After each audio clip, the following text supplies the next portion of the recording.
Fouah. Et je trouve les gens très difficiles. Et quand je n'en pouvais plus, j'allais dans ma chambre et fermais la porte. Il est arrivé quelque chose à Georgia O'Keeffe durant l'été 1946 dont personne ne parle. Elle avait atteint le sommet de sa carrière, entrant dans l'histoire comme la première femme présentée seule au Museum of Modern Art. Puis, son monde s'est effondré. Pendant 10 jours, elle a disparu. Mais voici la partie étrange. Personne ne l'a signalé. Le monde de l'art, la presse, même sa famille sont restés silencieux. Qu'est-ce qui a pu pousser tout le monde à accepter de dissimuler sa disparition? La réponse révèle le secret le plus sombre de l'histoire de l'art américain. Georgia O'Keeffe est née le 15 novembre 1887 dans une petite ferme à Sun Prairie, dans le Wisconsin. Elle était la deuxième de 7 enfants dans une famille de fermiers laitiers travailleurs. Même si leur vie semblait simple, il y avait quelque chose de surprenant dans le passé de sa famille.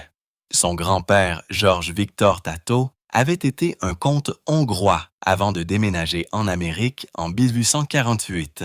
Mais cette touche de royauté n'a pas pu les protéger des difficultés. La famille a lutté profondément avec l'argent.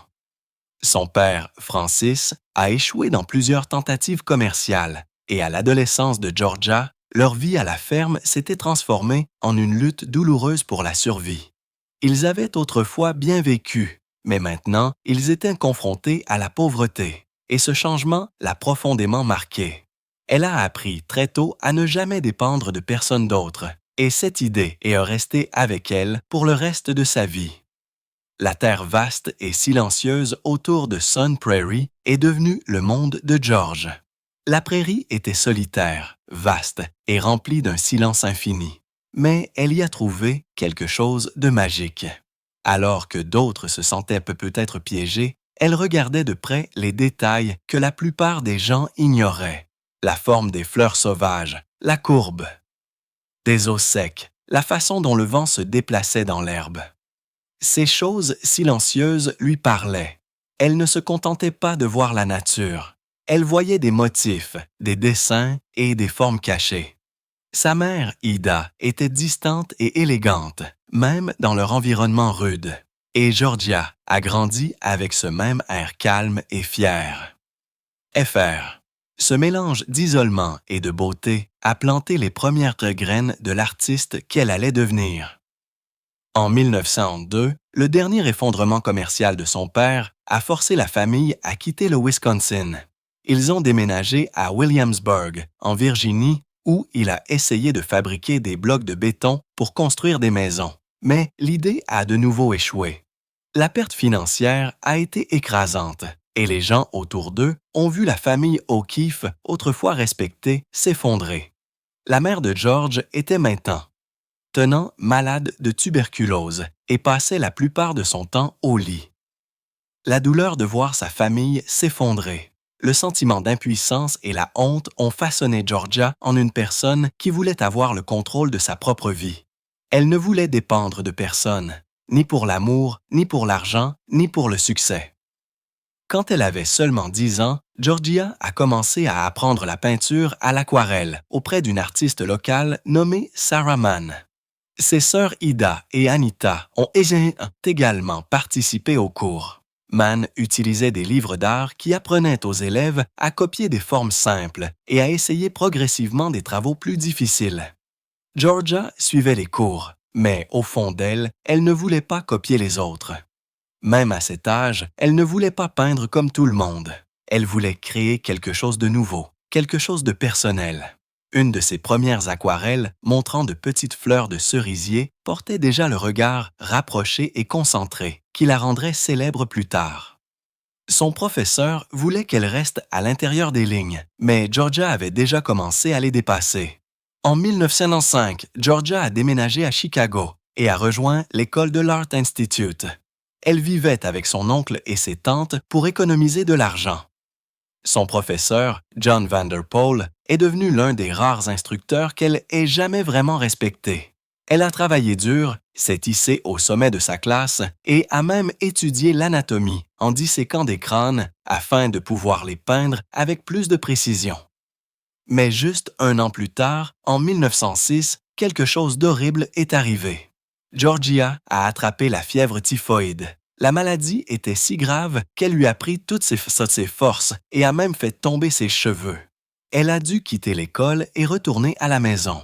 Elle n'a pas peint pendant plus d'1 an, mais pendant cette longue convalescence, quelque chose en elle a changé. Le fait d'avoir frôlé la mort l'a rendue plus calme, plus profonde et encore plus déterminée à créer quelque chose qui comptait vraiment. En 1907, elle s'est sentie assez forte pour recommencer et a déménagé à New York pour étudier à l'Art Students League. Les professeurs là-bas étaient différents. Ils soutenaient la créativité. William Merritt Chase lui a appris à faire des traits audacieux avec un pinceau et en 1908, elle a remporté un prix pour sa peinture d'un lapin et d'un pot en cuivre. Cela lui a valu une bourse pour une école d'été à Lake George. Elle a également commencé à visiter des galeries d'art moderne comme le 291 de Stieglitz, où elle a vu de nouvelles idées qui ont remué quelque chose en elle. Mais cette même année, le désastre est revenu. Son père a fait complètement faillite et la santé de sa mère s'est détériorée. Georgia n'avait pas le choix. Elle a quitté le monde de l'art et a pris un emploi à Chicago en tant qu'artiste commercial. Son travail consistait à dessiner des publicités pour de la dentelle et du tissu. Elle était rapide et bonne dans ce domaine, mais cela lui semblait vide. Elle détestait tellement ce travail que plus tard, elle a brûlé la plupart de ses dessins. Elle a dit que l'odeur de la térébenthine la rendait malade. Pendant près de 4 ans, elle n'a pas peint du tout. Ce silence a été l'une des périodes les plus sombres de sa vie. En 1910, elle est retombée malade. Cette fois, c'était la rougeole et cela a affecté sa vue. Pour un artiste, cette peur était terrifiante. Elle a déménagé à Charlottesville pour vivre avec sa famille. Pendant cette convalescence, elle a commencé à faire des dessins au fusain. Ils ne ressemblaient à rien de ce qu'elle avait fait auparavant. Ils étaient abstraits. Ils venaient de ses propres pensées, de ses sentiments, pas d'un manuel ou d'un professeur. C'est à ce moment-là que son art a véritablement changé. Et ce n'était que le début. En 1911, elle est retournée dans son ancienne école, le Chatham Episcopal Institute, mais cette fois en tant que professeur. Elle ne suivait pas les règles. Elle faisait dessiner aux élèves des modèles vivants au lieu de copier des objets immobiles. Les parents étaient choqués. Ils disaient que ce n'était pas convenable pour les jeunes filles. Mais Georgia s'en fichait. Elle croyait en l'expression réelle, pas aux vieilles traditions. Son enseignement a provoqué un scandale, mais il a également prouvé qu'elle était prête à diriger, pas à suivre. En 1915, tout a commencé à changer. Alors qu'elle enseignait au Columbia College en Caroline du Sud, elle a réalisé une série de dessins au fusain inspirés par de nouvelles idées de design qu'elle avait apprises pendant des cours d'été. Ces pièces étaient audacieuses et complètement différentes de tout ce qui se faisait à l'époque. Elle les a envoyées à son amie Anita Politzer, qui les a montrées à Alfred Stieglitz au début de 1916. Il était stupéfait. Il a dit qu'il ne pouvait même pas expliquer ce qui lui faisait Elle avait seulement 28 ans et était soudainement devenue l'une des premières artistes modernistes d'Amérique. Puis est venu le scandale qui allait lier son nom au sien pour toujours. Quand elle a rencontré Stieglitz, il avait 52 ans et était déjà marié. Elle avait seulement 29 ans. Ils ont commencé à écrire des lettres, des milliers de pages.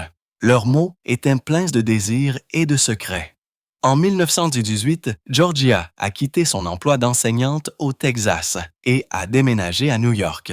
Stieglitz a payé son loyer, lui a donné un studio et l'a aidé à vivre comme artiste à temps plein, mais il était toujours marié. L'écart d'âge et la liaison ont choqué tout le monde.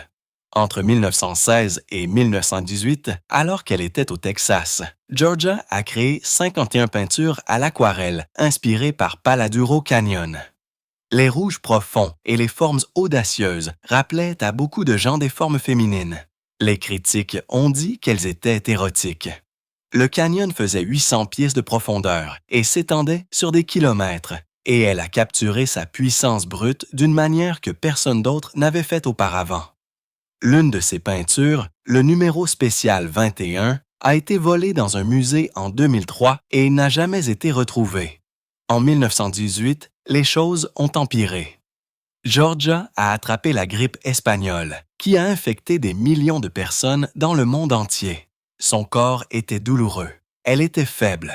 Son frère, qui était parti à la guerre, a été attaqué avec du gaz toxique et est mort. Elle est tombée dans une profonde tristesse. Elle a peint une œuvre appelée Le Drapeau, qui montrait son chagrin. Des ciels sombres, un drapeau tremblant, pas d'étoiles. Elle a dit que le drapeau ne signifiait plus rien pour elle. Fr. Cette douleur et cette maladie l'ont poussée à finalement déménager à New York pour de bon. Mais même là, la paix n'est pas venue facilement. À partir de 1918, Stieglitz a commencé à la photographier. Il a pris plus de 300 photos, dont beaucoup étaient nues. En 1921, il les a exposées dans une galerie. Les gens ont vu son corps nu, ses mains, sa poitrine. Certains étaient choqués, d'autres ont dit que c'était de l'art. Mais Georgia a dit plus tard que ces photos la faisaient se sentir exposée, comme si les gens voyaient plus son corps que ses peintures. Pourtant, elles ont contribué à lancer sa renommée, mais pas de la manière dont elle l'avait espéré. Lorsque Georgia O'Keeffe a épousé Alfred Stieglitz le 11 décembre 1924, ce n'était pas un conte de fées. C'était plutôt un accord tacite entre deux personnes qui avaient besoin l'une de l'autre. Mais ce n'était jamais simple. Il était plus âgé, puissant dans le monde de l'art, et elle montait en flèche. Au début, leur étrange arrangement a fonctionné, mais en 1928, tout s'est effondré. Stieglitz a commencé une liaison avec Dorothy Norman, une femme mariée de 23 ans plus jeune que Georgia. La liaison n'était pas cachée. Elle était publique, douloureusement publique. Dorothy travaillait en étroite collaboration avec Stieglitz et Georgia devait regarder.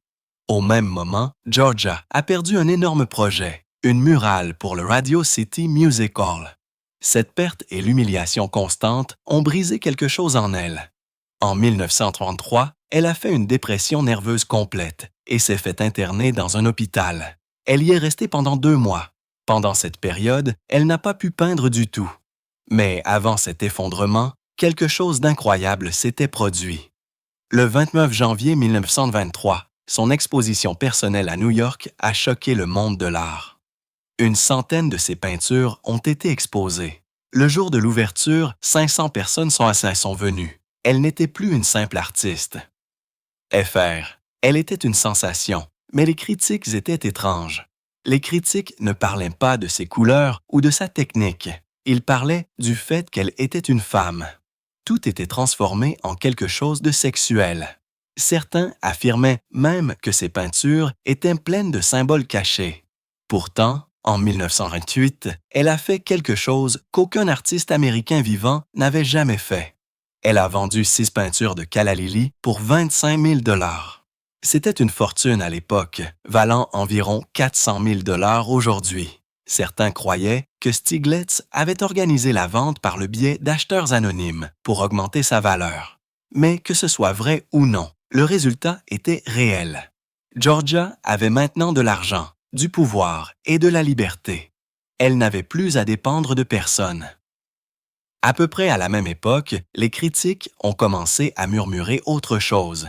Ils disaient que ses peintures de gratte-ciel étaient peut-être pleines de messages sexuels. En 1927, elle a peint Radiator Building, Night New York. Il était grand, élégant, brillant. Elle l'avait peint depuis sa fenêtre dans le Shelton Hotel où elle vivait au 30e étage. Certains critiques ont dit que le bâtiment ressemblait à un symbole du pouvoir masculin. Georgia a dit que ce n'était pas vrai, mais l'attention n'a fait que croître. Même des experts en architecture ont commencé à qualifier les gratte-ciels de symboles de l'esprit américain. Son travail faisait maintenant partie d'une conversation plus large sur la vie moderne, le genre et l'ambition. Puis, en 1929, tout a de nouveau changé. Cet été-là, Georgia a quitté New York et est partie vers l'ouest. Elle avait été invitée à Théa, au Nouveau-Mexique. Le voyage l'a complètement changée. La terre était brute et infinie. Elle a acheté une Ford Model A et a appris à conduire juste pour explorer le désert. Elle a commencé à collectionner des os d'animaux qu'elle trouvait dans le sable. En 1931, elle a peint un crâne de vache avec des roses calicot. Pour elle, les os montraient la beauté, pas la mort. Fr. Mais les critiques de l'Est n'ont pas compris. Ils ont qualifié son nouveau travail de bizarre et d'effrayant. Mais Georgia s'en fichait. Elle a continué à retourner dans le désert chaque année. Puis est venue 1932, l'année où tout s'est effondré. Sa murale de Radio City s'est effondrée. Littéralement, la toile s'est décollée. Le projet a échoué. Et Stiglitz l'a de nouveau trahi. Il a donné sa place dans la galerie à quelqu'un d'autre. Ce fut le coup de grâce. Son corps a réagi. Son cœur s'est emballé. Elle ne pouvait pas arrêter de pleurer. Elle était submergée par des maux de tête. En 1933, elle s'est fait interner à l'hôpital. Les médecins ont dit qu'elle souffrait de psychonévrose, ce qui signifiait qu'elle était profondément déprimée et que son corps n'en pouvait plus. Elle n'a pas peint pendant plus d'1 an. Ce silence a été le point le plus sombre de sa vie. Pendant ce moment difficile, quelque chose d'autre s'est produit. Des entreprises ont commencé à voler son style. Ces célèbres images de fleurs en gros plan ont commencé à apparaître dans des publicités. Elle n'avait pas donné la permission. C'était un vol audacieux. Même si elle était encore en convalescence, elle s'est défendue. Elle les a traînés en justice. Ce n'était pas une question d'argent. Elle voulait juste protéger son art. Elle a gagné. L'argent était minime, mais le message était important. Fr. Le tribunal a convenu que son style unique ne pouvait pas être volé. Cette affaire a donné de la force à d'autres artistes et l'a rendue encore plus déterminée à travailler dans la solitude. En 1934, elle a découvert Ghost Ranch, une vaste zone désertique au Nouveau-Mexique. Elle en est tombée amoureuse et a passé des années à essayer d'y acheter une petite maison en adobe. En 1940, elle a finalement réussi.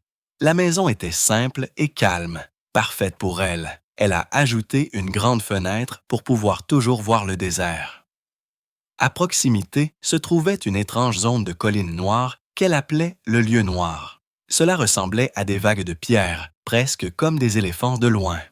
Entre 1936 et 1949, elle a visité le lieu noir à plusieurs reprises, le peignant avec une énergie féroce.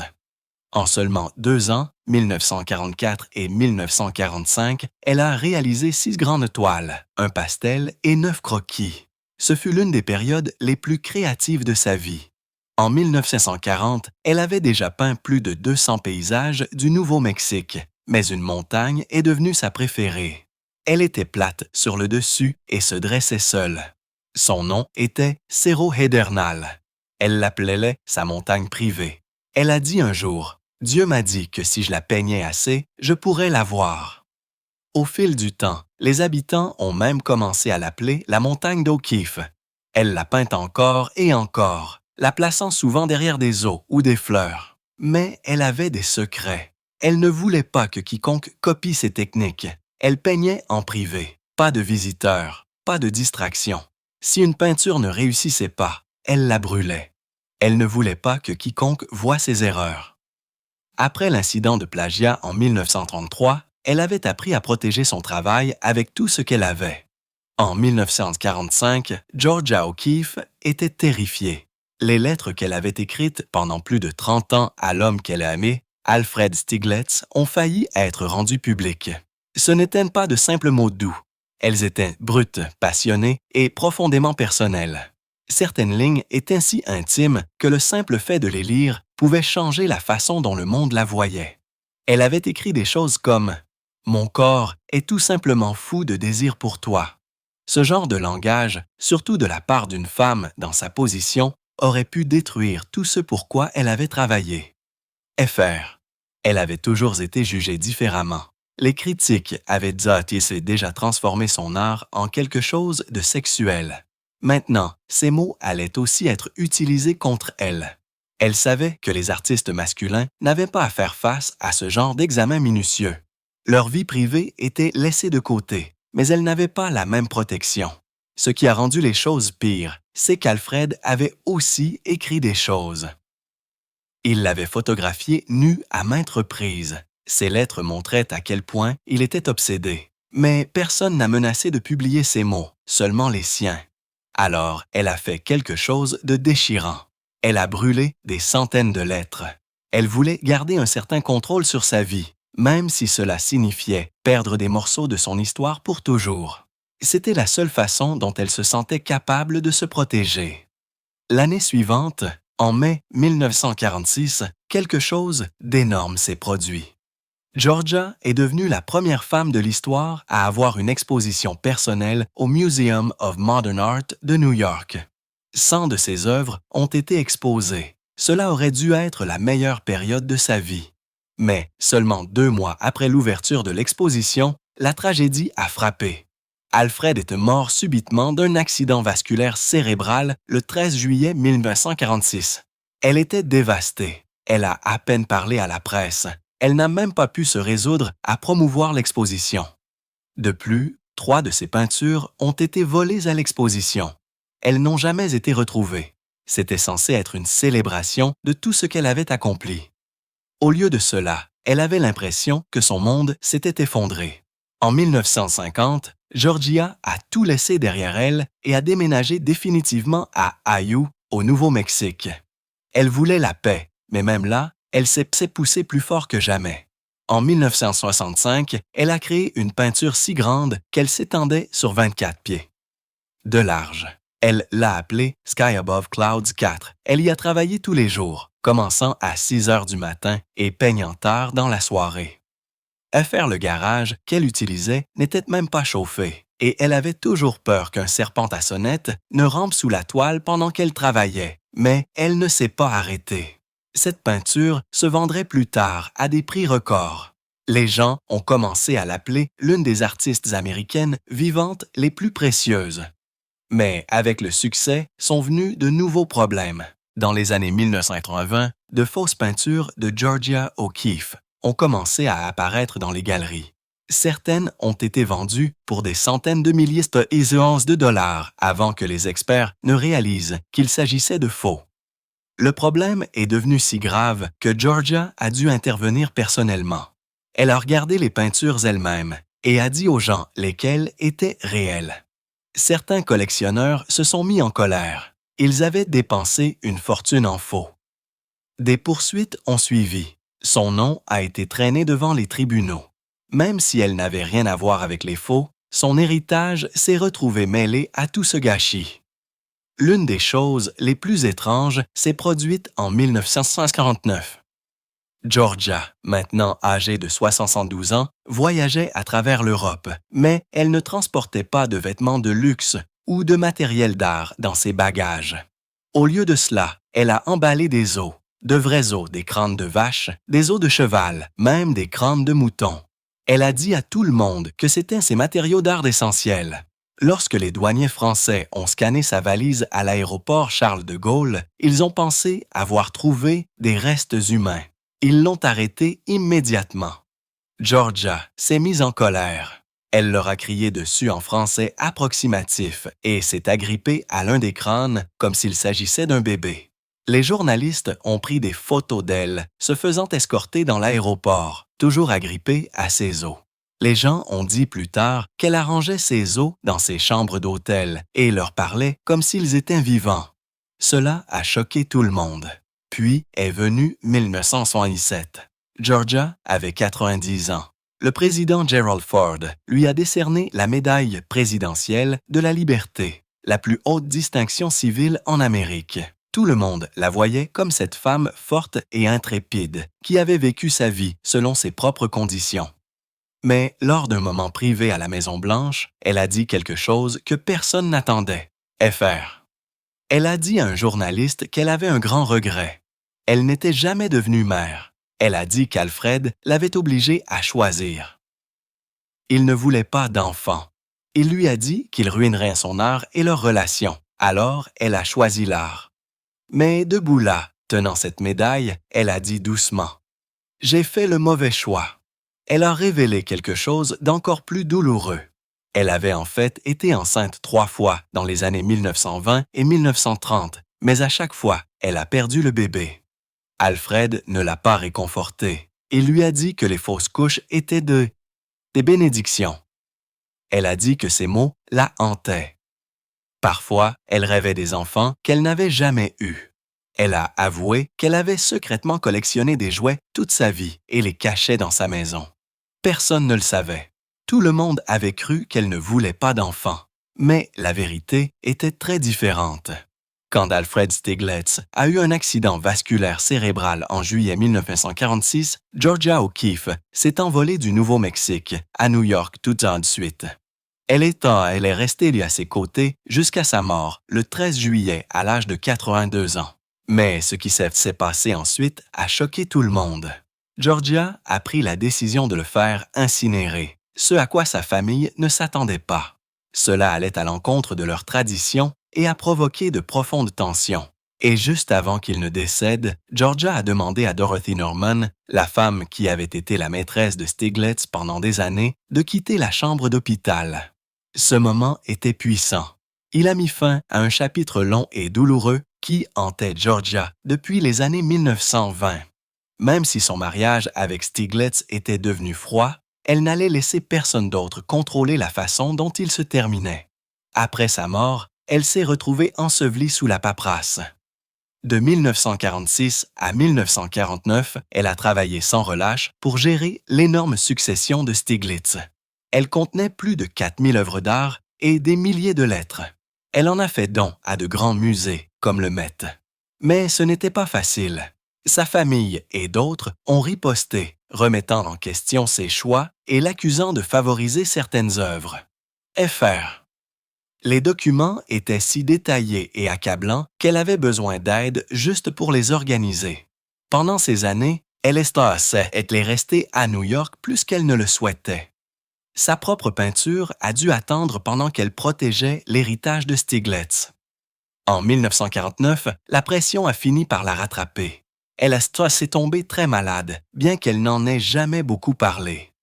Les gens proches d'elle ont dit qu'elle était épuisée physiquement et émotionnellement, mais même pendant sa convalescence, elle n'a jamais vraiment arrêté de peindre.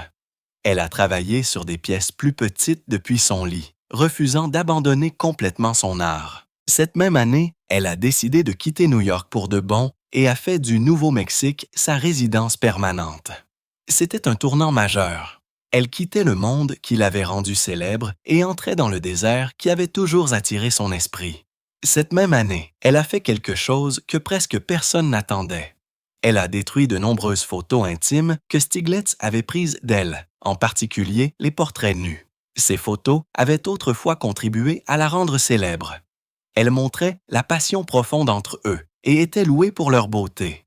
Mais Georgia ne voulait pas qu'on se souvienne d'elle uniquement comme de la muse de quelqu'un. Elle voulait avoir le contrôle de sa propre image, alors elle a soigneusement choisi celle qu'elle voulait garder et celle qu'elle voulait brûler. Elle en a donné certaines à des musées et à Dorothy Norman, mais le reste a disparu à jamais. Certains disent que ces tirages détruits vaudraient des millions aujourd'hui. En 1968, alors qu'elle avait déjà plus de 80 ans, elle a commencé à perdre la vue à cause de la dégénérescence maculaire. En 1971, à l'âge de 84 ans, elle pouvait à peine voir droit devant elle. La plupart des gens s'attendaient à ce qu'elle arrête de peindre, mais Georgia a refusé. Elle a continué à travailler, utilisant des assistants pour l'aider à créer d'énormes peintures. Elle décrivait ce qu'elle voyait dans son esprit, et il suivait ses instructions comme un orchestre suivant un chef d'orchestre. Elle s'est également tournée vers l'argile car elle pouvait la sentir avec ses mains. Même sans la vue, elle n'a jamais perdu son pouvoir créatif. Ses nouvelles œuvres étaient différentes, mais toujours audacieuses et pleines de vie. Puis, en 1973, alors qu'elle avait 86 ans, quelque chose s'est produit qui a envoyé des ondes de choc dans le monde de l'art. Un potier de 27 ans, nommé Quan Hamilton, est venu à sa porte pour lui demander des conseils en poterie. Mais bientôt, il est devenu bien plus que cela. Fr. Il est devenu son assistant, son chauffeur, son compagnon, et peut-être même plus. Les gens chuchotaient sur leur relation, la qualifiant de scandaleuse. L'écart d'âge était de 58 ans. Certains l'ont qualifié d'étrange. Georgia l'a qualifiée de drôle. Elle a dit que les artistes masculins ont toujours de jeunes femmes, mais les gens sont choqués. Si j'ai un jeune homme, il a pris soin d'elle, a voyagé avec elle au Maroc et resté à ses côtés pendant ces dernières années. Quand elle est décédée en 1986, elle lui a laissé presque tout, ses maisons, ses œuvres d'art et la majeure partie de sa succession de 70 millions de dollars. En 1976, elle a publié une autobiographie qui a choqué les lecteurs. Elle ne comptait que 1000 mots, mais elle était pleine d'impact. Elle a commencé en disant « Où je suis né et où et comment j'ai vécu n'a pas d'importance. » Elle s'est concentrée sur ce qu'elle a fait de sa vie, pas sur d'où elle venait. Elle a à peine mentionné son mariage ou sa dépression nerveuse en 1932, lorsqu'elle avait passé 2 ans en soins psychiatriques. Pourtant, le livre est devenu un best-seller. Elle a conçu chaque page elle-même et voulait que ce soit la seule l'histoire réelle de sa vie. Mais de nombreux lecteurs sont restés sur leur faim. En 1978, à l'âge de 90 ans, elle s'est retrouvée devant les tribunaux. Un banquier avait acheté 28 aquarelles, censées être les siennes pour 5,5 millions de dollars, mais des experts ont commencé à se demander si elles étaient réelles. Georgia, presque aveugle, a témoigné devant le tribunal. Son esprit était toujours vif et elle a tenu bon. Le procès a révélé à quel point il peut être difficile de prouver qui a fait quoi dans le monde de l'art. Plus tard, en 1993, une autre affaire de fraude a été mise en lumière. Une femme vendait de fausses copies des sculptures de Georges pour des milliers de dollars chacune. Les copies n'avaient coûté que quelques centaines de dollars à fabriquer, mais les acheteurs avaient payé jusqu'à 5500 dollars. En 1984, la santé de Georgia est devenue si fragile qu'elle a dû quitter sa bien-aimée maison à Bécu et déménager à Santa Fe. Elle avait passé 38 ans à peindre dans le nord du Nouveau-Mexique. Mais maintenant, elle avait 97 ans et ne pouvait plus supporter l'isolement. Même si elle était aveugle, elle a continué à créer en décrivant ses visions à voix haute. Des assistants ont peint pour elle, suivant chaque mot qu'elle disait. Elle a créé des images oniriques du désert à partir de ses souvenirs. Joanne Hamilton a pris soin d'elle, veillant à ce que ses derniers mois soient remplis de paix et d'art. Elle est décédée à Santa Fe le 6 mars 1986, à l'âge de 88 ans. Après sa mort, quelque chose de remarquable s'est produit. Georgia avait demandé à ce que ses cendres soient dispersées sur Pernal Mountain, la mesa à sommet plat qu'elle avait peinte à maintes reprises. Elle a dit un jour « Dieu m'a dit que si je la peignais assez, je pourrais l'avoir. » Ce souhait a été exaucé. Alors que ses cendres étaient dispersées, le vent les a emportées à travers la poussière du désert, la mélangeant à la montagne pour toujours. Mais la paix n'a pas duré longtemps. Son testament est devenu le centre d'une lutte juridique massive. Quelques jours seulement avant sa mort, elle avait signé des papiers donnant à Juan Hamilton non pas seulement 10%, mais 70% de sa fortune. Sa famille était furieuse. Sa sœur et sa petite-nièce ont accusé Hamilton de l'avoir trompé. Ils ont dit qu'il avait utilisé son argent pour acheter des voitures de luxe et une maison de 2,6 millions de dollars où vivaient son ex-femme et ses enfants. La bataille judiciaire est devenue laide, mais en juillet 1987, ils ont conclu un accord. Hamilton est reparti avec des œuvres d'art d'une valeur de 2 millions de dollars et la propriété de Ghost Ranch. Le reste est allé à la nouvelle fondation Georgia O'Keeffe,